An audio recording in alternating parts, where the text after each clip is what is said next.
Hey everybody, how's it going? It's Jamie, Crafty DIY Guy, and I'm back. I have got some Halloween DIY projects for you today that I'm super excited about.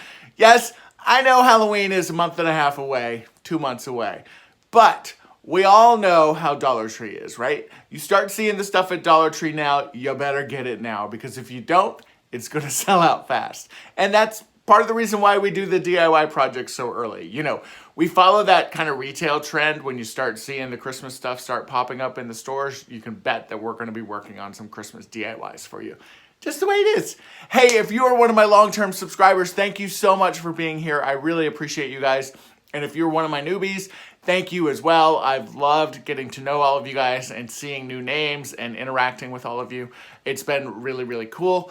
Also, if you are being suggested this video from YouTube, thank you, YouTube.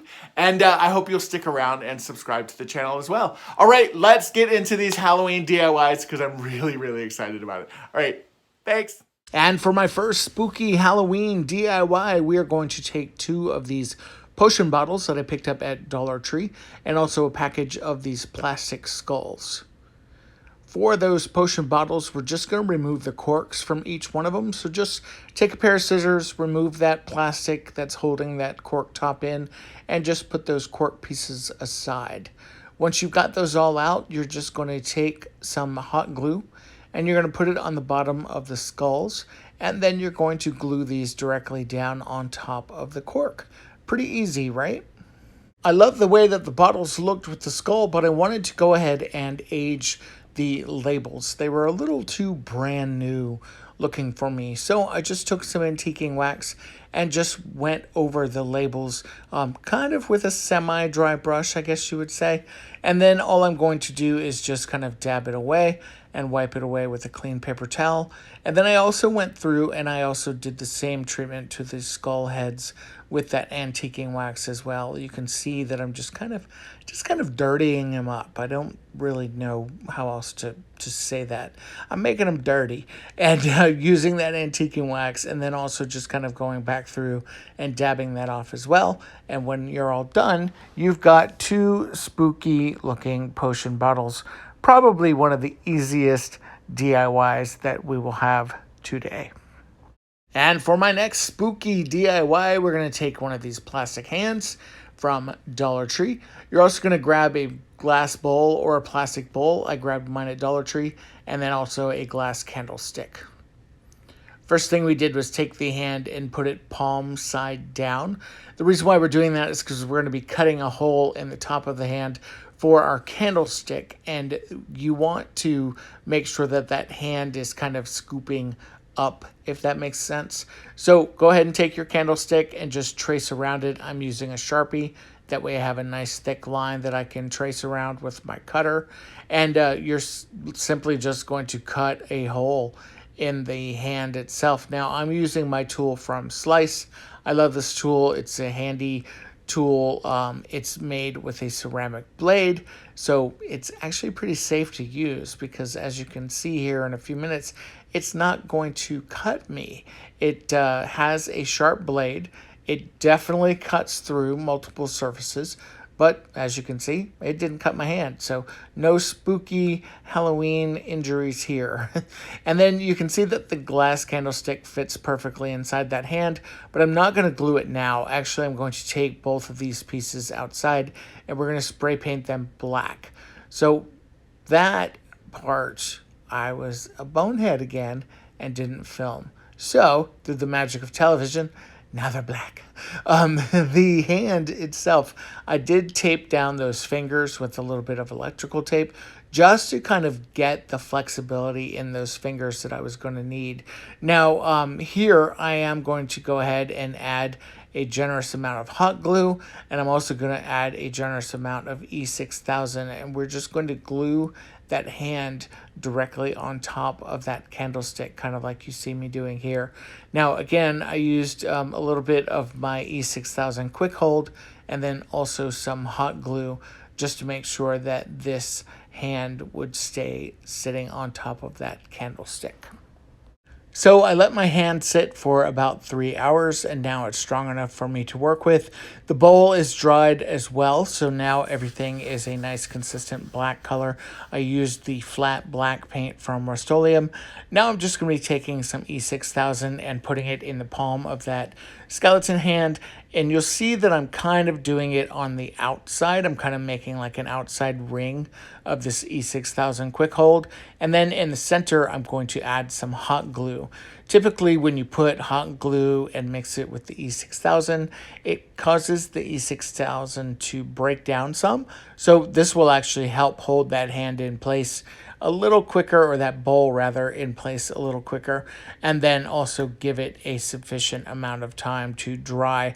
I also let this sit for about 3 hours before I started the next phase of the project. Now, you could literally leave it like this if you really wanted to, and it certainly would be very cute, but I want that hand to look like it's holding the bowl.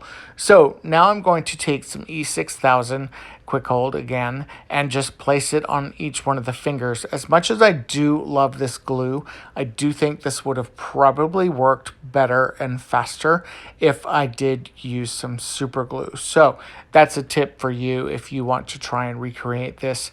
Now you may remember that I bent those fingers forward with some electrical tape before, and the reason why I did that is because I want there to be a lot of flexibility in these fingers as I'm bending them over. So just make sure that your glue has good contact with the hand or the finger itself, and then also against the bowl. And then I'm just going to go around and add my glue onto each one of the fingers, and then glue, or tape rather, the fingers up against the bowl so everything holds nice and strong.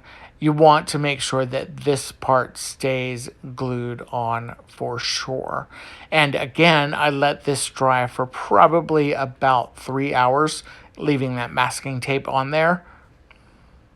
And after everything is dry, this is what the hand looks like holding the bowl. I'm obsessed. I love it, but I do want to age it just a little bit. So I'm adding my favorite thing, the antiquing wax, onto the hand itself. I left it there for a few seconds and then just kind of slowly wiped everything off. I did this nice and slow because I didn't want the glue to come undone from the hand, but also I'm just making sure that I don't really remove all of it, because I do like the way that looks. I think it makes it look like that hand is a dirty old skeleton hand holding that bowl up, which is going to be very, very cool, as you can see here when it is sitting by the front door, filled with candy, just awaiting trick-or-treaters. How cool and creepy is this? And for my last creepy project, I'm going to be making a lantern. I'm taking 2 of these wood plaques that I picked up at Dollar Tree. I love these and they're good and solid. And then when I was at Dollar General, I grabbed 2 packages of these dowel rods.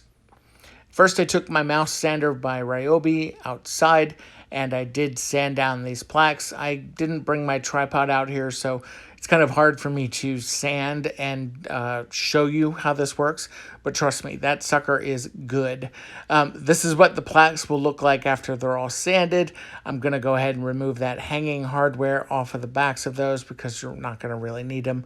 And then don't worry, I do remove that sticker or that label in the middle. So now I'm just taking my dowel rods and I'm just gluing them in the corners of one of those wood plaques, kind of like you see here. I'm just adding a generous amount of hot glue in that corner and then just kind of twisting that dowel rod just so I get good glue coverage on all sides of it, I guess. And then once I did that and had all 4 of those in place, I let it sit for about an hour, I would say, so that glue was good and solid. And then I added more glue on the tops of the sticks. At least that's where I started to do it this way. And then I realized that I was being a bonehead and I could just flip this over upside down. So yes, here I am putting some glue on the end of the sticks, thinking that that would be a good idea. And then I realized, oh yeah, I can just flip it over and do it like this. So I gave it the old flipperoo and then just added some glue in the corners and reinforced those sticks that were now on the bottom of the lantern, and just again waited for them to dry. And once my glue dried, I took my lantern outside and gave it a good coat of black paint.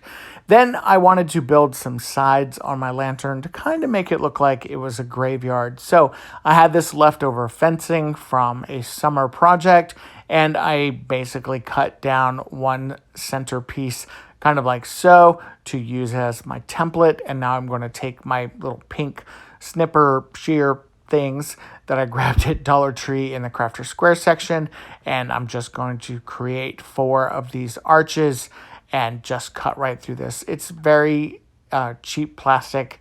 It goes through this very, very easily and takes really minimal effort. So now that I have 4 of those center pieces, I'm just going to start gluing them on the outside of our lantern, kind of like so. I'm literally just kind of fitting them in between, and the tension from the wood is holding them in there with some glue.